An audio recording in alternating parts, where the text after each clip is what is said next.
Hotaru is seemingly an average high schooler who has just entered high school, but from his perspective, the entire world looks gray. He's a nihilist and believes in his motto that if there is anything that is not necessary to be done, he won't do it, and if there is something that is necessary to be done, he will do it as quickly and efficiently as possible. He lives in modern-day Japan with his family, and is a complete loner who hates having a life. It sounds pretty much like you, doesn't it? Today is the first day of school, and he has made up his mind that he will spend all of these years alone, spending as little energy as possible, without getting into any pointless endeavors that at the end of the day provide no results. He walks inside the campus and is immediately put off by all the high-energy students welcoming the newcomers and trying to coax them into joining their clubs. He walks straight through them, puts his shoes in the locker, and moves to his class where he meets up with Satoshi, who is his best and only friend and has known him for almost all his life, being familiar with his quirks and his philosophy of making as little effort to achieve anything as possible. He hypes him up for the new day of school, as it brings endless possibilities, but Hotaru refuses to show even a little enthusiasm. He asks him why he is still in school anyway, as he is the kind of guy who immediately walks back home as soon as school is over. But Hotaru hands him a letter with a sigh. Satoshi opens the letter, which is from Hotaru's sister, who is in India for the time being. She wrote a letter to him which arrived yesterday, begging him to join the Classic Literature Club, as no one usually does. According to her, every single year, the number of students wanting to join the club decreases, and she is afraid that it will be shut down before long. She claims to have a special connection with the literature club and tells him to join it to prevent it from dying. Hotaru harbors a lot of love for his sister and ends up agreeing to her requests. Takeshi assures him that he won't encounter any difficulties because there are no other members of the literature club, so if he joins, he'll have a whole classroom to himself. This actually makes Hotaru a little bit happy, as at least he won't have to spend his energy to talk to someone else, and he bids Satoshi goodbye before going to the staff room to get the key. He arrives at the classroom allotted to the literature club and is thankful for the fact that it is in a very remote location inside of the school. He puts the key inside of the lock and opens it up. Once he enters the room, he is surprised to see a short black-haired girl watching outside of the window. She turns around and walks up to Hotaru, introducing herself as Iru.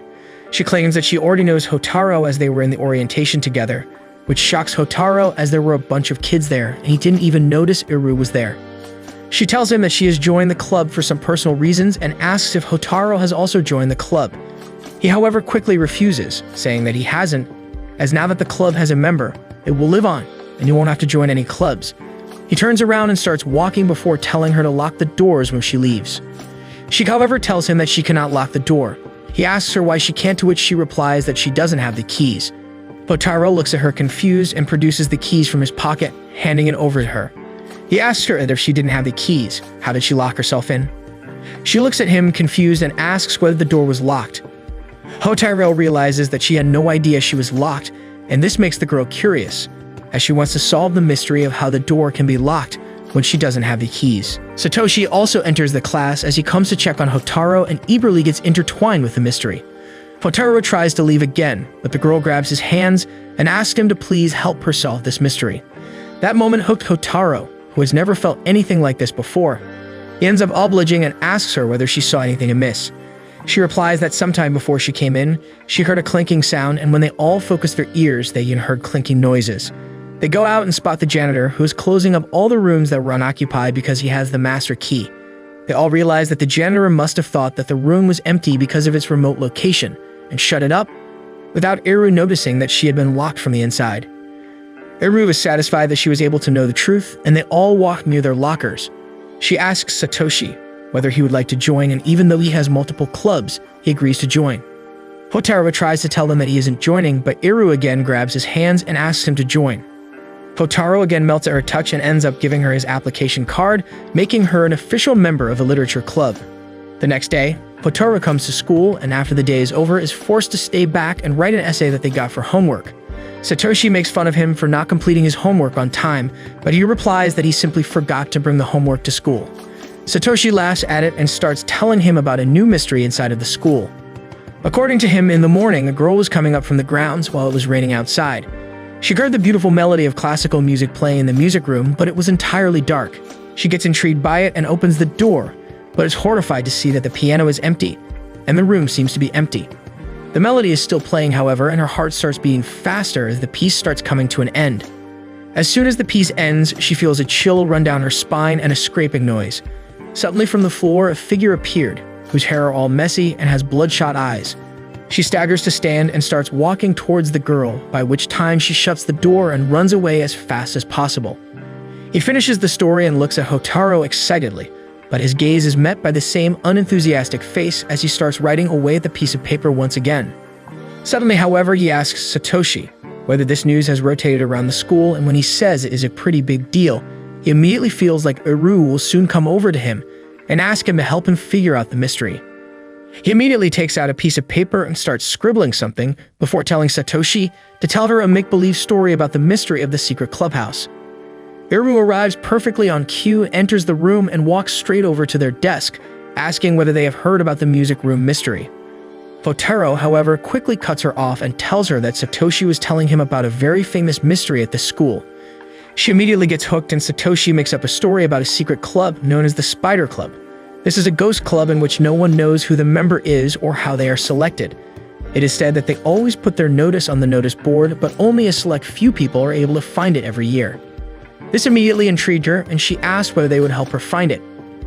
Hotaru finishes his essay at that very moment and tells her that yes, he will. They all go to the notice board on their floor and rummage through it, but are unable to find anything of substance. Finally, Hotaru advises that maybe they should go down to the main notice board, which all of them agree is a good idea. They make their way to the ground floor and are awed to see the notice board filled with so many posters from all of the numerous clubs around the school. The notice board looks like a war zone, as all the clubs want to portray their clubs on the main board so that they catch more eyes. They start looking closely at the board and see through almost every poster, but start losing hope when suddenly, Hotaru draws their attention and informs them that he found it below one of the posters. He shows her the small notice for the Spider Club, but she doesn't seem to be very impressed by this. She tells him that she gets the feeling that this mystery wasn't a mystery to begin with, as there are many loopholes in it. They, however, realize that it is getting late and decide to part ways. Satoshi and Hotaru start walking back together when Satoshi asks him why he crafted the lie and created the poster for the Spider Club, and then he puts it below the other notice while no one is looking. He looks at him and tells him that he simply didn't want to go to the music room as it was on the farther side of the hall and not on his way to move outside the school. Satoshi looks at him in awe and starts laughing before asking whether he has any idea about the mystery of the music room.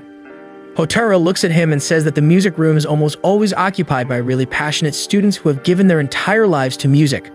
The pianist especially has a habit of sleeping inside the room, as she doesn't want to waste time, so she closed the windows in the rooms and slept while playing a CD of classical music on the tape recorder, which acted as an alarm, as when the music gets over, she will realize it and wake up. That is why when the student opened the room, she saw no one at the piano, but heard the music playing, and as soon as the music stopped, she woke up groggy with bloodshot eyes because of the low amount of rest, which scared the living daylights out of the poor student, and she ran away. Satoshi looks at him in awe and tells him that his energy-conserving ways will be put to the test because of Iru, as she seems to be the only one who can force him to work.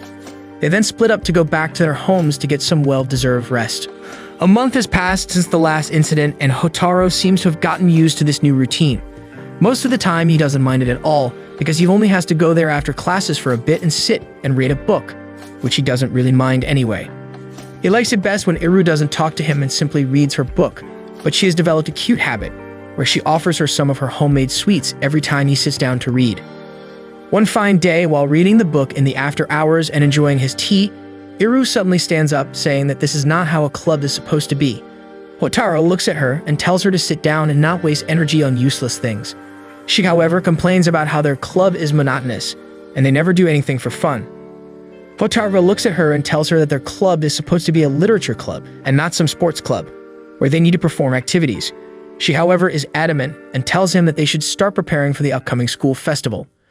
Hotaru tells her that he has no interest in doing anything for the school festival whatsoever. Iru tells him that she won't hear anything about not doing anything for the school festival.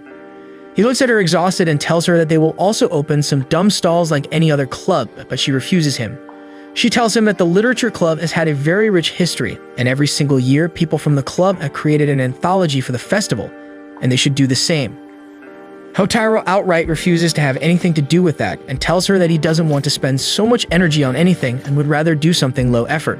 She keeps pestering him to the point of asking whether Hotaru thinks that creating an anthology would be less work than dealing with her every day pestering him about creating an anthology, so he agrees to her demand. He asks her whether she has any idea about how this thing has to be created, to which she replies that she doesn't. He asks her how she will do this if she has no idea how the anthology has to be written, but she replies that they will just find the previous year's copies and then learn how to write it. Hotaru is again frustrated because of the work she's making him do, but he can't say anything because of how dedicated she seems, so they both start searching through the entire room for the copies of the previous year's anthologies. They are unable to find the anthologies in the room, so Hotaru sits down on his desk, but she tells him that they are not done yet and drags him out to the library, as she believes the library will have the copies for sure. In the library, they see a short-haired girl sitting behind the counter named Ebara, who seems to know Hotaru and makes a face when he comes inside. She tells him that if he is up to no good, he isn't welcome here, but he retorts with a wisecrack of his own, pissing her off. At the very moment, however, Satoshi appears inside the library and Ebara's temperament immediately changes. Iru seems confused at this sudden change, but Hotaru says that Ebara used to like Satoshi during their middle school days when they studied together. Satoshi is a guy with maxed out riz and can make anyone's water break just by speaking to them in his charming voice. He asks Hotaru what he is up to, and he replies that this is more of a hostage situation as this absolute numbskull Iru has forcefully retracted him from his seat, where he had happily glued his ass so that he doesn't have to move. Satoshi laughs at this and goes on to introduce both Iru and Ebara to each other, and Iru gets straight to the point, asking her whether she has seen the previous year's anthology from the literature club. Ebara looks at Hotaru and smirks, asking how the hell did a loser like him actually join a club, but like a true Sigma, he tells her to shut her trap. She turns towards Iru and replies that she doesn't have any idea about the anthologies as she hasn't seen them around in the library, but believes that they might be kept in the stack. Iru asks her whether they can see the stack, but she tells her that only the librarian can let them have a look at that. Hotaru has had enough of these thoughts talking to each other, and like an absolute Chad, he simply starts walking outside the door. He is, however, stopped by Iru, who has vowed to herself that she will make this poor man's life hell.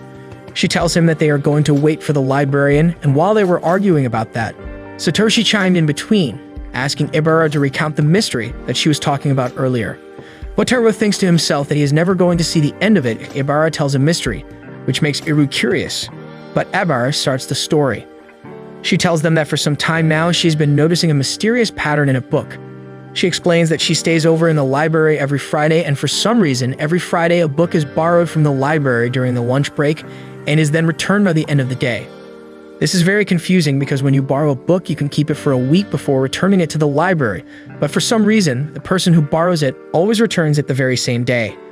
Iru asks her excitedly whether she can have a look at the book, and Ebara takes out the book for her, which is a really beautiful hardcover leather-bound book about the history of the school. Iru comments that the book looks pretty, and everyone agrees. Hotaru, meanwhile, is trying to ignore all of this and decides to keep reading his book as he just wants to get the anthologies and go back home.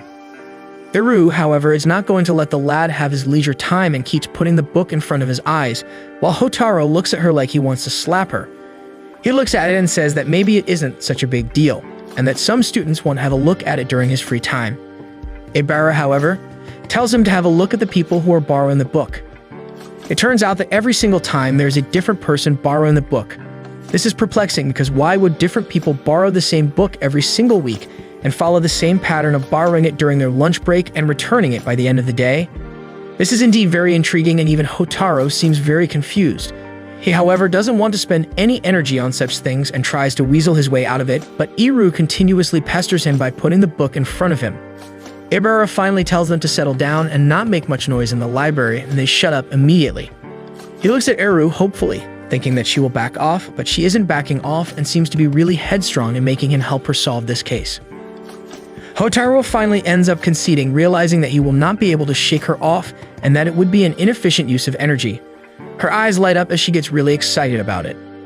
He sits down and finally starts racking his brain on it, and he tells them that this book is definitely not being used for literary purposes, as no one could read a history book that big during that time. He states that the book is being used for ulterior purposes and asks everyone if they have any bright ideas. Ebara says that the books, if stacked up just right, can be used as pillows. Satoshi claims that if you attach this book to your arm, it can be used as a shield. Hotaru looks at them with contempt, but big brain Iru tells them to stop joking around, as obviously that is not what the books will be used for. Hotaru turns towards her in anticipation, hoping for a good idea, but alas, this guy is surrounded by a bunch of people who have the collective IQ of a brick wall. She replies that the best use for a book like this would be to use it as a pickle preserver, and Hotaru has enough and tells them to shut their trap so that he can think. He thinks hard but is unable to get any clues as to what the book might be used for if not for reading. He starts placing some clues together, the first one being that everyone who borrowed the book was a girl and all of them belonged to class 2. He proposes that it might be a signal of yes or no. For example, if the book is kept upright, it's a yes, and if it is inverted, then it is a no. Ibara, however, tells them that this should not be the case and takes them to the place where she keeps everyone's books, and all of them are kept randomly.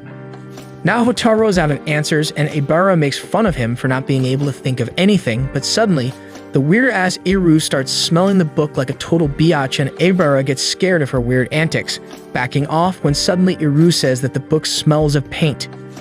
Ibara tries to smell it, but she says that she can't smell anything. Hotaru, however, suddenly has a bright idea and tells Iru to go and check on something for her, however, forces him to come along as well, which again annoys the crap out of him. But he has no energy to argue anymore and simply goes alongside her. He leads them all to the art class and comments that there's only one class that happens on Friday in which girls from different sections come together, and that is the optional art class. He believes that every single girl that borrowed the book took it to the art class, but the rest are still confused as to what the book was used for, but Hotaru tells them that they will see themselves soon and enters the art room. As soon as they get inside the class, they are surprised to see that almost all of the paintings that are being painted currently are of a girl with a book.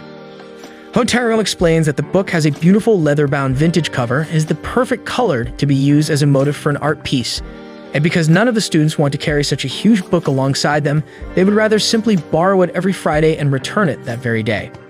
Both Ibara and Iru are highly impressed by the mad rise that Hotaru possesses and probably want him to have their children. When they return back to the library, they all start chatting while Hotaru watches from the side, thinking that this is not what he planned to do during high school, as he is not here to make friends and memories. He just wants to do the minimum amount of work possible and hence starts leaving, but Iru again grabs him and tells him that they still need to wait for the librarian as they need the anthology. Finally, the librarian comes and Satoshi introduces himself and the others, while asking whether she has seen the anthology that has been created by the literature club, but she replies that the back issues are sadly not in the stacks, and they will have to find it somewhere else. Iru gets sad after hearing this, but Satoshi, as lively as ever, tells her that they will find it soon, and for the day, they all go back to their home. The next day, early in the morning, Hotaru gets a call and has to wake up on a Sunday. The caller turns out to be Iru, and he asks her what the hell was so urgent that it couldn't have waited till the next day, but Iru simply apologizes and tells him that she wants to meet him today. Hotaru tries to avoid this, but she starts pleading with him, and he is unable to say no to her. Later in the afternoon, Hotaru goes inside a cafe and waits for Iru while sipping on his coffee as she is late. Finally, she arrives in a pretty dress and sits down with him, while idly swirling the cream in his cup. Hotaru looks at her and asks her what she wants to talk about, and she starts trying to dance around the point, which annoys him. And he simply gets up and tells her that he will leave if she doesn't speak soon, but she quickly stops him and tells him she is nervous. He asks her what she's nervous about, which makes her shyly look at him, and she replies that she wants to confess something. Hotaru gets so surprised that his mind goes blank and he simply stays quiet and listens to her, his heart beating loudly, thinking that this is a love confession. Iru kept beating around the bush until finally she blurted out that she wanted his help to solve a mystery of hers. Hotaru looks at her blankly as the truth slowly settles in that he has been epically pranked by God, and she just wants her help with another mystery. She tells him that she had an uncle known as Siki, who used to study at their school 45 years ago, and even he was the president of the Classic Literature Club. 7 years ago, her uncle went to India for a trip, but then all contact from him ceased as he was deemed missing. There were several investigations, but no clue of him was ever found. She tells him that she and her uncle used to be very close when she was young, and he always used to spend time with her. Wow, creepy. Still, however, she has very fond memories of him as he was a good person, and she used to take him to parks to play. He was also a highly intelligent individual who had answers to everything. According to her, she could ask him anything, and he would always answer her, quenching her curiosity and giving her more knowledge about the world. She tells Hotaru that in a way he also resembles his uncle, which is very kinky, but her reasons are that he, just like her uncle, is able to solve every single mystery that comes his way and has an answer for almost everything. She then gets to the point. She reveals that one fine day she was playing in her house when she asked her uncle a question, but this time, instead of a solid answer with a hearty laugh, she remembered hearing something really tense and sad so much so that she started bawling her eyes out and crying nonstop. What was surprising was that even her uncle seemed so upset by it that he didn't even try to console her but sat there, motionless. Eventually, her mom came and took her back to her room, where she finally ended up sleeping after getting exhausted from all the crying. Hotaru listens to her solemnly and she tells him that the thing is she doesn't remember what her uncle told her or what the question was that she asked him. According to her, the entire ordeal was so disturbing for her young mind that she ended up blocking it completely out of her memories and has no recollection of it. She looks at Hotaru and starts pleading with him to help her, but before she could even complete her sentence, he refused. Hotaru realizes that this is a very important part of her childhood, and there is a very good chance of her entire outlook on life being changed if she remembers exactly what her uncle said. He doesn't want to take on the responsibility of someone, especially when this can change their entire personality. He tells her that she can ask around herself and that she has more friends who she can recruit to help her. She looks at him with eyes filled with sorrow and replies that she did try to find out about it herself. She went through the staff room asking every teacher about her uncle, but sadly, none of them had been in the school long enough to know him. She also adds that she is not a person who would go on to blabber about her past to anyone she meets, as she is very sensitive about it and doesn't want people to know. She'd only ask him because she thinks that he is very much like his uncle and can think like him. He tells her that she has 3 years to go in this high school, which is enough time to remember something like this on her own, but she replies that she wants to remember what her uncle said before his funeral. There has been no news of her uncle for the past 7 years, and now he's being proposed dead, and his funeral will be held soon. She wants to remember what he told her when she says her final goodbye to him. She then starts looking down to try and control her tears. Hotaru looks at her and feels like she's just a small girl who is looking aimlessly in the sand to find a toy she lost. He finally tells her that he will help her but will not claim any responsibility for her mental health. She looks at him with sparkling eyes and tells him that she is fine with it and thanks him. Days have passed since that incident and the time for midterm examinations has come. During the midterm examinations, all of the club activities cease so that the students can focus on their exams. Naturally, the literature club has also been closed for the time being, which means that Hotaru hardly sees Iru and usually spends his time with only Satoshi, who is in his class itself. His days go by with him simply studying for exams, going to school, and then again studying for exams until the final subject examinations are also done. He comes back home and lays down on his bed, finally relaxed now that the examinations are over. He looks over idly at his study table and spots a letter from her sister. He opens it and reads the content, which states that she is in Istanbul right now, not in the city but inside of the Japanese embassy because something went wrong with her passport. She asks about Hotaru in the letter, whether he's enjoying the literature club, and whether there are any other members apart from himself in the club. She also states that the school festival must be coming soon, and he should create an anthology for it, as has been the tradition of the literature club ever since its establishment. She also tells him a very important piece of information in the very next line, which solved a lot of the problems related to creating an anthology. She tells him that the previous year's anthology copies cannot be found in the library or even in the stacks. They are all kept inside a chemical locking safe, which was inside the club room. She also adds that it is not locked, so they can simply open it and find it. Hotaru is relieved about this, as now they won't have to go looking all over the place for the previous year's anthologies. The next day, they all meet inside the club room, and by the way, apparently Ibara is also a member of the literature club now. Hotaru will be getting hella girls. He informs them about the letter and shows it to them, and even they are happy. But then they look around and find out that there is no goddamn locking safe in their club room. They'd all start thinking about what could have happened, but Hotaru calmly tells them to chill out, as this is just because every time a new session starts, the classrooms in which the clubs are held get changed. They quickly get up and decide to head over to the staff room to ask around about the previous year's classrooms in which clubs were held, but Hotaru stops them and tells them that he has already asked around, and last year the biology lab was used as the literature club's base of operations. Both of the girls look impressed by his quick work, and they both start moving out of the room to see the biology lab, and Hotaru happily sits down, reading his book, thinking that they have finally forgotten about him, but of course, Iru comes back and drags him with them. Hotaru leads the way, but when he comes near the biology room, he notices 2 small boxes attached to either side of the hallways, drawing his suspicion. Both of the girls haven't seemed to notice this thing as they walk ahead, knocking at the door and calling out.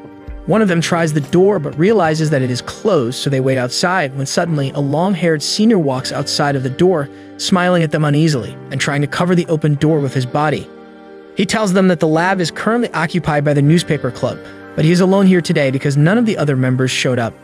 Hotaru notices that there is a very strong smell of room freshener coming off from his body as he asks the girls why they are here. Iru replies that she is the president of the literature club and wanted to get the locking safe from the room, which has their anthologies. The senior seems to jump at the mention of a locker and tells them that he hasn't seen any such locker inside the room. They tell him that it must be inside somewhere as this room was occupied by the literature club last year, but the senior again firmly tells them that the locker isn't inside, and at this point, Hotaru decides that they should leave and bids the senior farewell while starting to move back, but both Ibara and Iru persist, asking the senior to have a look inside, as otherwise they will have to search the entire school for the back issues. As soon as Hotaru hears about having to search the entire school for the books, he comes back, as there is no way in hell he is going to go through that much trouble and expend that much energy, so he stays.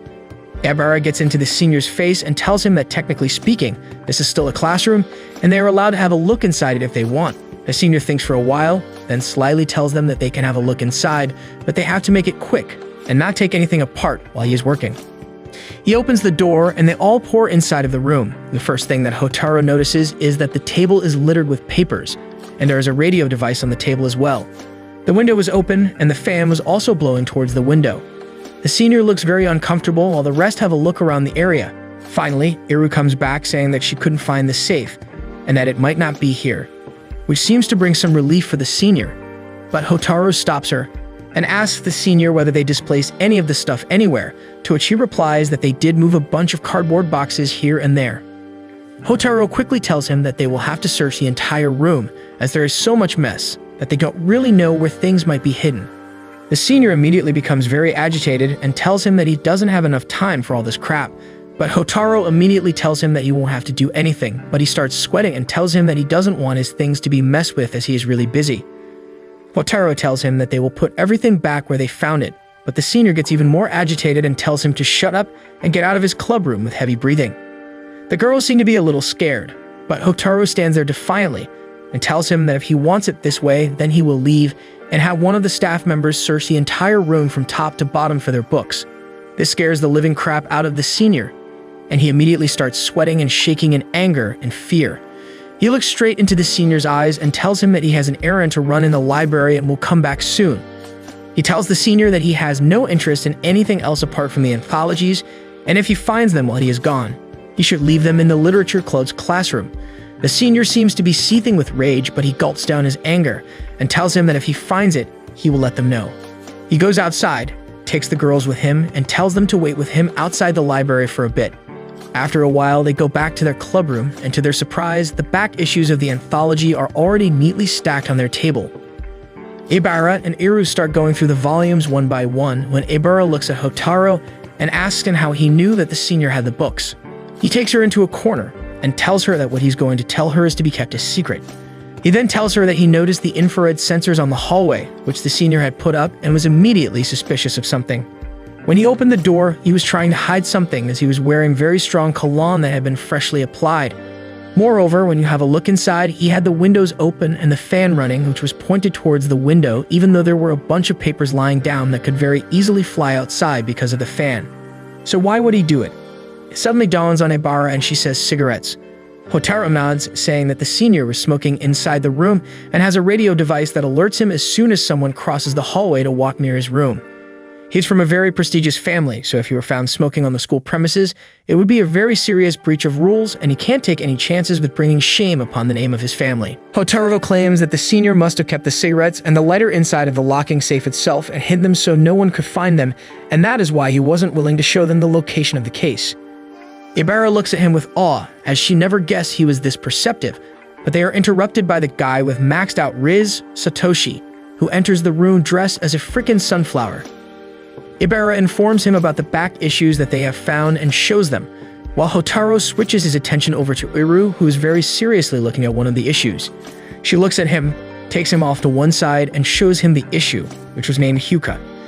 She tells him that this was the thing that she asked about with his uncle, which was when he said something that made her cry. She hands the issue over to him, saying that the issue contains the name of her uncle a couple of times. She tells him that something happened 45 years ago in the literature club, and Hotaru starts reading what the issue said. It stated that it has been a year since Siki left the high school, not only as a hero, but as a legend and a true inspiration to them all, as he sacrificed everything for the greater good and will always be remembered in the history of the school. She grabs her head, saying that she is so close to knowing what he said, but it just won't come in her mind. Hotaru looks at the issue number of this anthology, and it turns out to be the second issue, so he turns towards Ibara to find the first issue, but she looks shocked at him and says that issue number 1 is missing from the stack. Eru seems to be sad that issue number 1 is missing, but they decide to head back for the day, and on their way back, Hotaru asks Eru why she does not enlist the help of both Satoshi and Ibara. She replies that she doesn't want a lot of people to know, but then Hotaru asks whether she considers them her friends, and Eru immediately stops in the middle and tells him that she will reveal her problem to them tomorrow. The next day, she explains everything to both Satoshi and Ibara, and both of them are highly supportive, making the club's primary objective to figure out what happened 45 years ago. On the next Sunday, they all decide to go over to Eru's residence with a bunch of theories and hypotheses about what could have happened 45 years ago.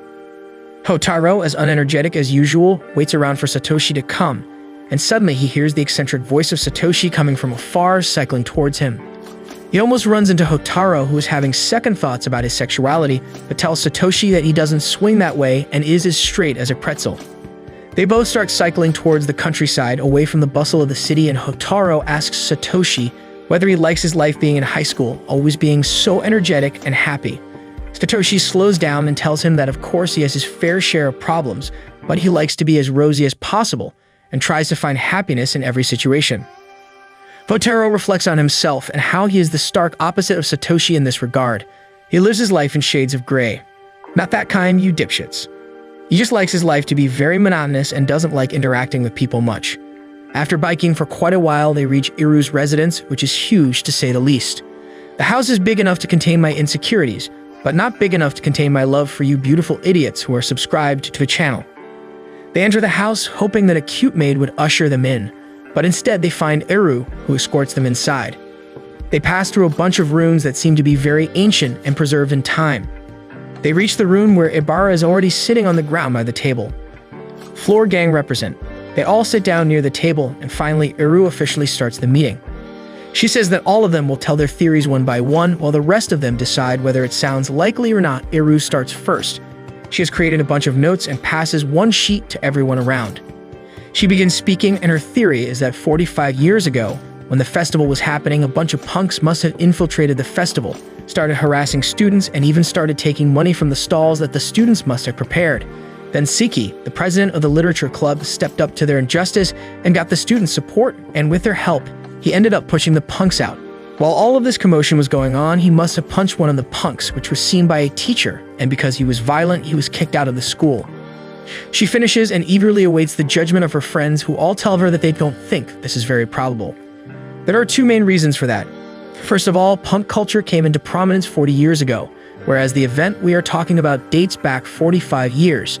Secondly, the school has strictly prohibited any kind of stall that takes money to provide some kind of service, as that makes the students very money-centric. Instead of creating art, they start creating money-making schemes. So if there are no stalls that have money, how will they infiltrate the festival to forcefully get money? Eru sits back down and says that their points make sense. Satoshi, the Riz King, plops down on the mat, asking if they can sit outside because his legs are falling asleep, and it is too beautiful of a weather to sit indoors. Eru tells them that they can sit by the veranda, which overlooks the pond, and both Ibara and Satoshi eagerly agree. They reposition themselves, and the next person, Ibara, starts speaking. She theorizes that 45 years ago, the school as a whole must have been fighting against the government, as they would be trying to gain control over the schools, so that they could force the propaganda on the young minds of students, so that they could create a loyal vote bank. This, however, must have failed when the school, including the teachers and the students, became one and started pushing back against their propaganda, which must have resulted in a bunch of strikes and protests.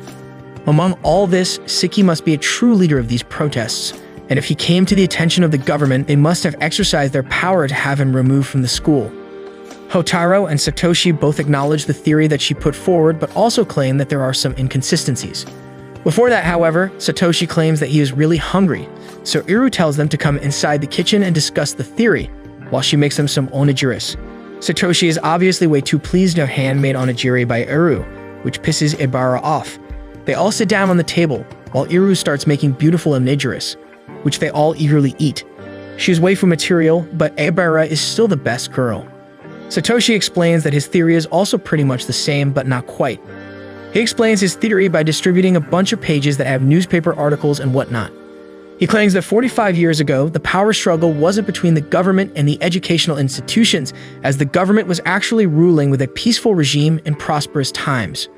The main power struggle of that time was between the students and the teachers. They must have been pushing the students to focus more on studies, while trying to reduce the days of the festival, which must have led to a power struggle between the students and the teachers, in which Siki must have punched a teacher, which resulted in his departure from the college. He showed the newspaper clippings about the protests, but Hotaru claims that this can't be it, as the protests happened in June, but Siki was kicked out of the school in October. There is a long gap between now and then, so he cannot be kicked in relation to the protests. Even Satoshi sits down, claiming that he doesn't have any other bright ideas. They all now look towards Hotaru, who suddenly becomes very conscious as he hasn't really written anything new, as everything he wrote down was already discussed by the others. They all start pressuring him to speak, which gets to him, and he stands up asking for directions to the washroom. Iru tells him the directions and he takes off. On the way, he spots a room, which turns out to be Iru's room. He peeks inside to see that she has been working hard on piling up all these theories, which makes him feel bad for his lack of effort. He goes inside the washroom, decides that he will also start seriously putting in the effort, and starts racking his brain trying to come up with any kind of theory that might solve this mystery. Finally, after a couple of minutes have passed, he lands on a theory and comes outside of the washroom. He sits down and tells them that he might have landed upon something, and they all eagerly listen. He reveals that this mystery has a bunch of moving parts. First of all, we know that an incident happened in June, but then Siki left the school in October, so there are a bunch of months in between. Secondly, the incident happened inside of the high school, and we also know that there were two factions working against each other. Through the monthly newsletter, we get the information that the rival factions were the students and the teachers, and according to him, this was because the teachers were snatching away the decision-making power from the students and denying them something that they really wanted. Now, if you think carefully, there are very few things that all students could collectively want in their high school, and that is the school festival, which gives the students autonomy to express themselves and be creative enough by taking command of the situation and creating something new every year. That must have been the point of contention. We also know that earlier, the festivals used to be 5 days long, but now they are only 3 days long, which means that something happened at that time that led to this. His theory is that the teachers wanted to reduce the number of days the festival went on, but the students were not ready to budge. They organized a bunch of protests, and there must have been a lot of general discontent, but finally they got into an agreement with the teachers and were able to organize the festival as they wanted. Siki must have been one of the forerunners in these events, which would have led to him being in the limelight most of the time and getting noticed by the teachers. To prevent any other uprising from happening later down the line, the teaching body must have decided to get rid of him, but they couldn't kick him out immediately because he was considered the hero by the other students, and if they kicked him, there could be a lot of discourse sown by his removal, causing further problems. So they decided to bide their time and wait for a couple of months for things to settle down, and once everything blew over and got settled, they ended up kicking him out for unrelated reasons. He must have left like a hero, and that is why issue number 2 claimed him to be a legend when he left. He finally stopped talking and looked at everyone else, who were awed by his deduction. Iru smiled sadly and looked down, saying that now she finally knows what happened to her uncle, and both Ibara and Satoshi also claim that they have no objections to the story as it seemed to be bulletproof. Iru, however, still seemed not to be very content with the result and asked that if he left the school proudly like a legend, why did she cry when he told her about this when she was young? Hotaru, however, had no answers for this, and Iru quickly shook her head and thanked him for his help as the mystery was finally solved. They get ready to leave, and Iru lends her umbrella to Hotaru, as it has already started raining. The absolute Riz King is obviously always prepared and has brought his own raincoat, and after saying their byes, both of them leave her house. While walking back to their homes, Satoshi starts talking about how, after a very long time, Hotaru seems to be invested in something and is actually putting active effort into it.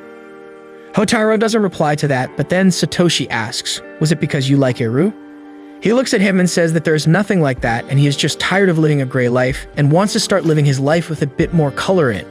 He tells Satoshi that when he looks at the three of them, he feels restless and wants to do something as well. Maybe he's just envious of their rosy lives compared to his gray ones. Satoshi doesn't know what to say, and they quietly get back on their bikes and start pedaling. He reaches back home and is in deep thought about the conversations he had today. He remembers back to the time when he first saw Iru and when he spent time with her, realizing that at those times the world wasn't gray for him anymore and everything got filled with color around him. It was warm and nice. He wonders whether life is the same for Seki as well, but before he can think much, he gets a phone call and rushes over to pick it up. The call is from her sister, who tells him that she has moved on to a new country now and is having a lot of fun here. She tells him about her misadventures till now and then asks what has been up with him. Hotaru replies that he has been actively working on creating the anthology and then tells her that he read Hyuka. This name immediately catches her attention and she says that Hyuka was one of her personal favorites and asks whether the tragedy of the kind-hearted hero Seki is still going around. This word grabs his attention as up till now, as far as he knew, Seki left the school as a legend and was happy with what he did, but the word tragedy wouldn't fit here. Hotaru quickly asks his sister to elaborate some more, but she says that she has to go and cuts the call. He goes back into his room and spreads out the papers again, realizing that the story he has and the theory he created are incomplete. There is definitely another part to it, as according to the story, he would have left the school with a laugh on his face and the love of every student and should have no regrets. But for it to be a tragedy, there is some important part missing. He thinks more and realizes that for most people, high school is the most intensely happy years of their lives when they get to live their rosy lives to the fullest. But for Seki, his rosy life was cut short abruptly, and he had to return to a gray life after leaving the school. Can a person like that be truly happy?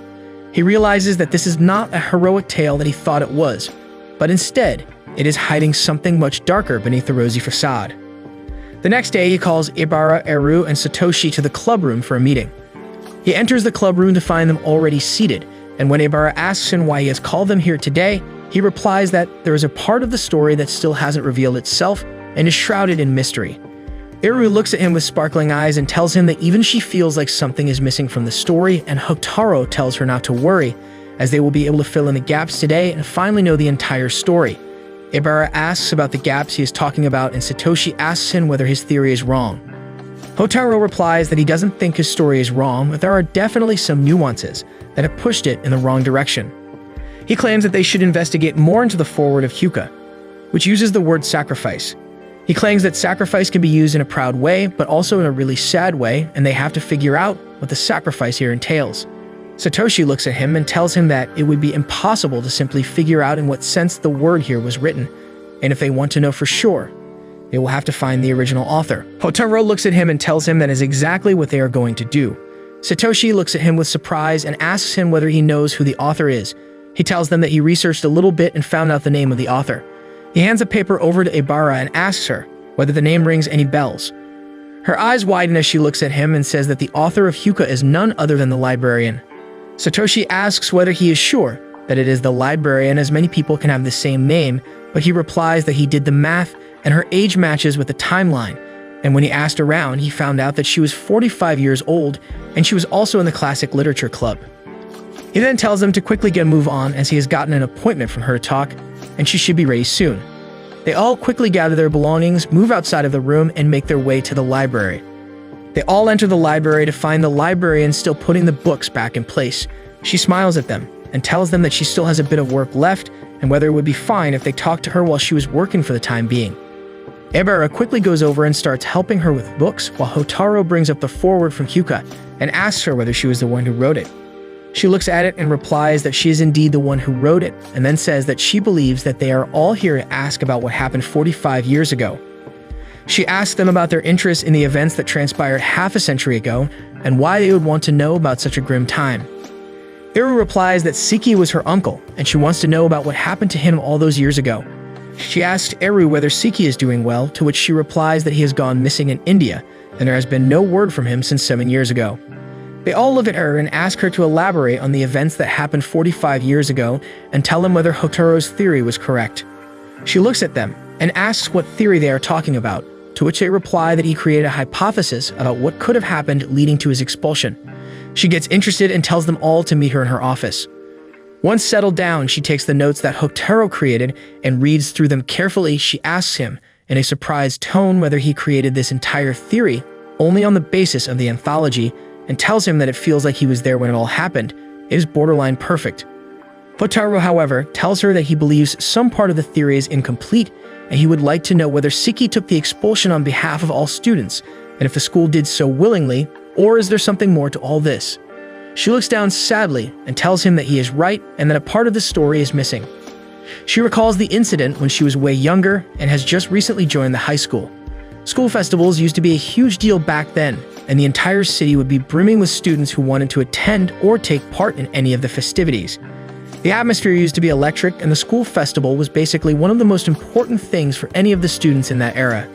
According to her, however, the year that she enrolled in high school, the school festival went a little too far, and there were some clashes between the students, resulting in the principal dropping a bombshell on the students and deciding that the school festival should be cut down from 5 days to 2 days, with a lot of restrictions enforced upon the students. The whole school went into an uproar. There were rallies and banners, to the point where it became an entire movement, where the students tried muscling their way through the school and trying to enforce their will on the principal. This movement needed a face that people could rally behind, but it was ensured that the leader of the movement would be heavily reprimanded once all of this was over. The actual person who led the movement ended up hiding his identity, which more or less forced Siki to take credit for the movement and to take the fall. According to her, Siki was a quiet individual who hated any kind of conflict, so he wasn't really able to fight back.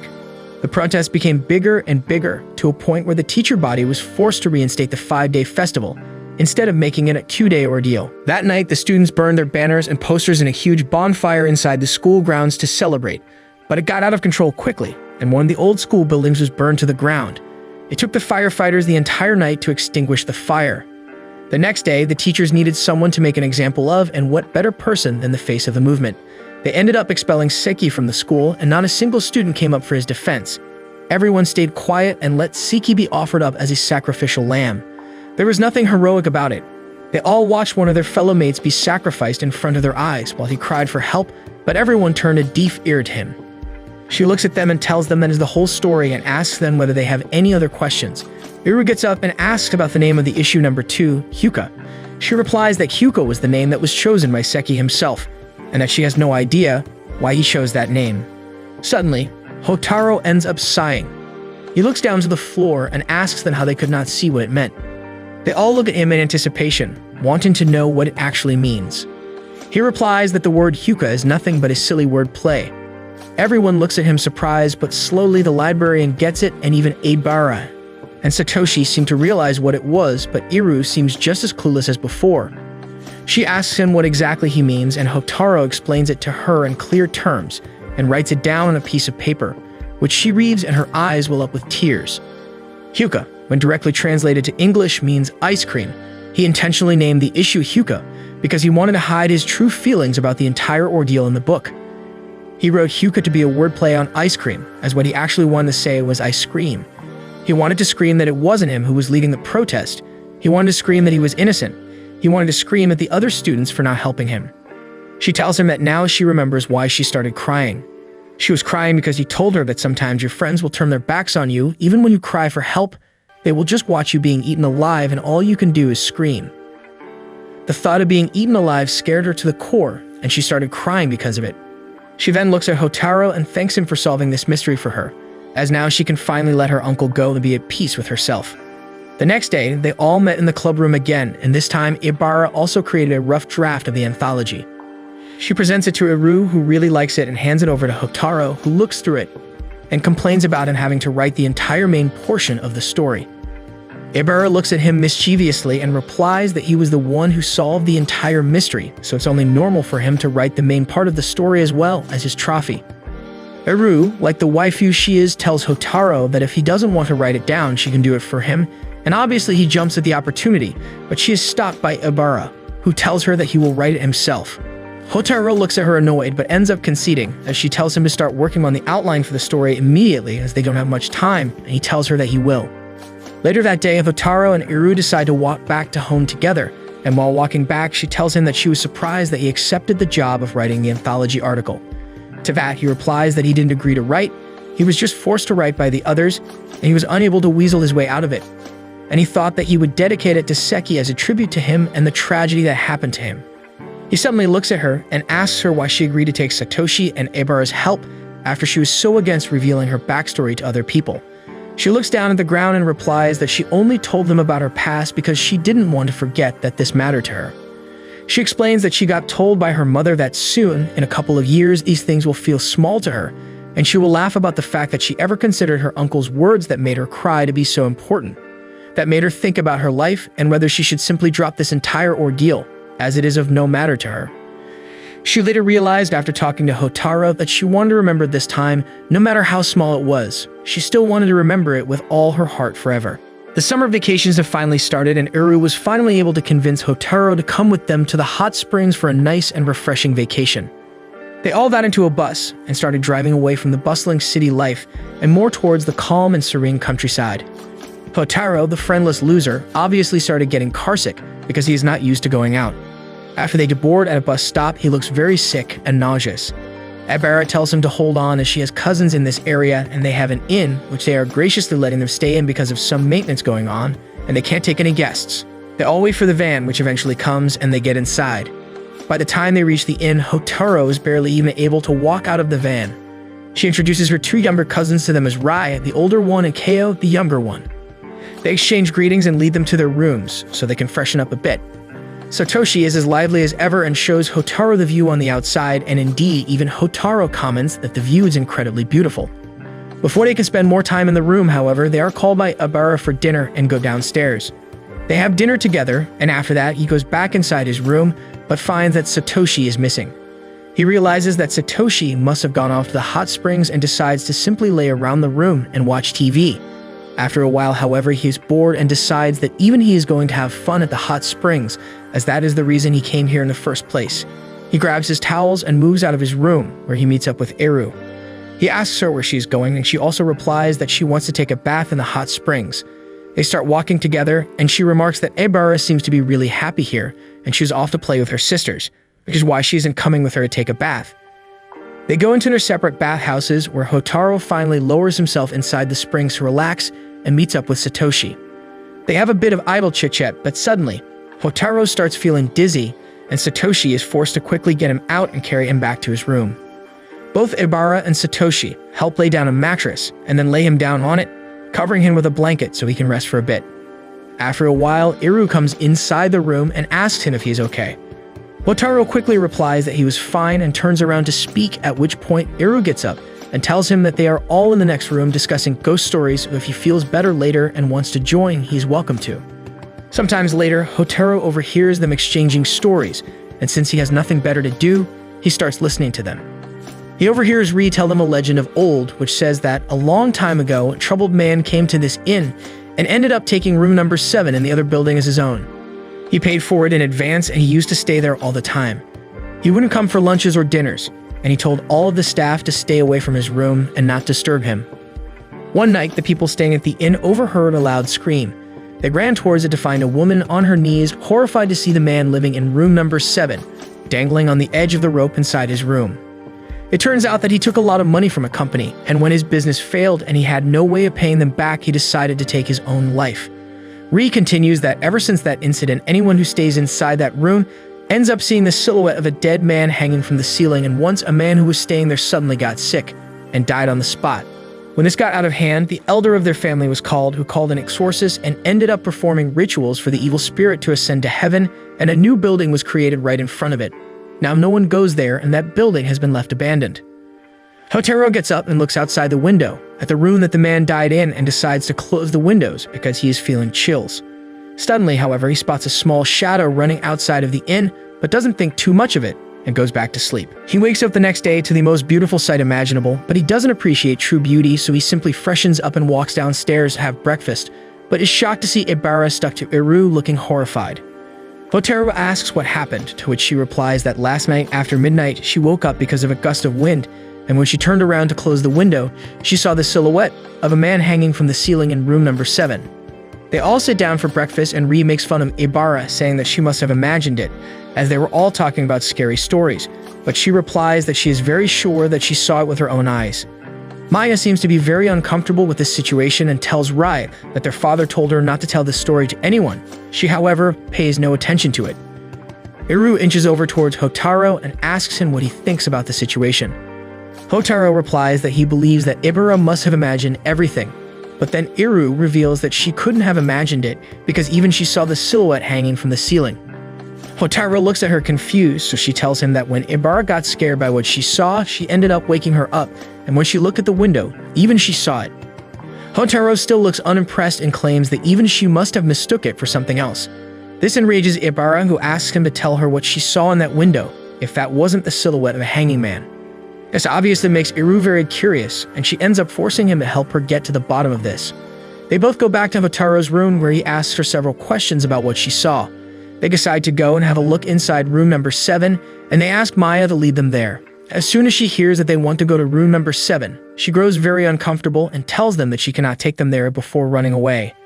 They then go downstairs below the window, and Hotaro realizes that it must have rained last night, but before they can investigate it further, Maya appears from behind and tells them that it is lunchtime. They go back to the dining area and have lunch, and after they finish, reappears clad in a kimono, which she seems to really like. Satoshi takes him to the side and tells him that Maya seems to really like the kimono, but Ri doesn't let her try it on. Hotaro replies that he doesn't really care about that stuff, when suddenly he senses that someone is looking from behind.